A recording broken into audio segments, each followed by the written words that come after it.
Welcome to Unlearn Error, Spread the Truth. This program has two purposes, mga ka-truth seeker. That we may unlearn Armenian humanistic views and that we may spread unpopular but biblical apostolic doctrine. What is humanistic view number 14? Man's obedience saves.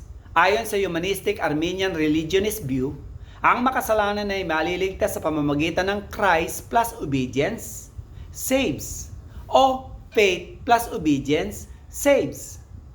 Ano po ba ang truth? And what is the apostolic doctrine that we may spread? Ito po, Christ's obedience saves, not our obedience. Truth number 1, Christ's obedience saves according to Romans 5:19. Sa pamamagitan ng pagsuway ni Adan, ang marami ay naging makasalanan.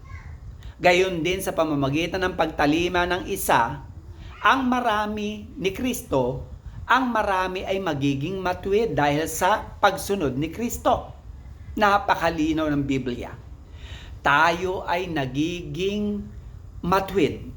Hindi dahil sa obedience natin, kahit sabihin pa natin perfect obedience yan, that will never save us.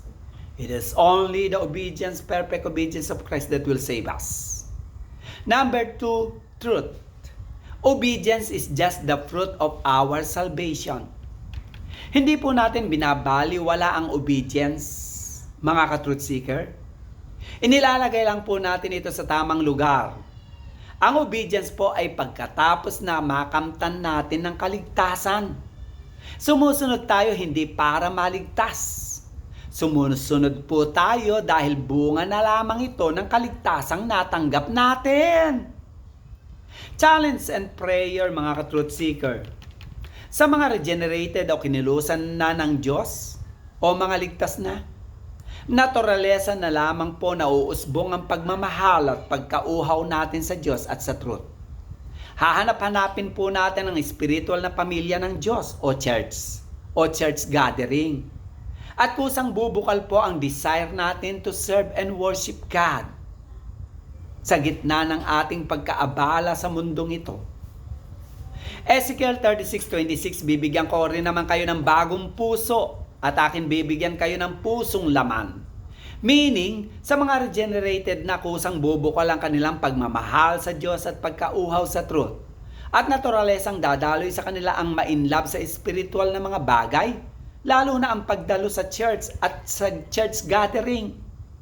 Ezekiel 36:27, ilalagay ko ang espiritu sa loob nila at palalakarin ko sila ayon sa palatuntunan ko at iingatan nila ang aking mga kahatulan at isasagawa nila ito. Meaning, pagkatapos nating ma-regenerate ang Espiritu ng Diyos na nasa atin ang magbibigay lakas, abilidad at kakayahan para masunod at maisubuhin natin progressively, not perfectly, ang mga rules and regulation ng Diyos, pati na ang will at commandment ng Diyos.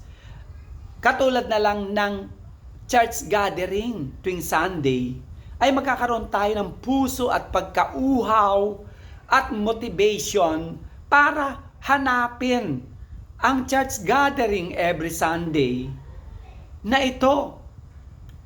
Marahil maraming katanungan umiikot sa isip natin na nagiging hadlang para di natin matanggap ang aral na itinuturo dito, mga ka-truth seeker.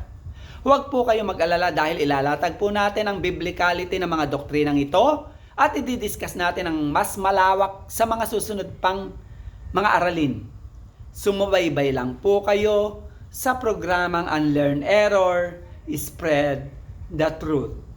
Good day and God bless po sa ating lahat.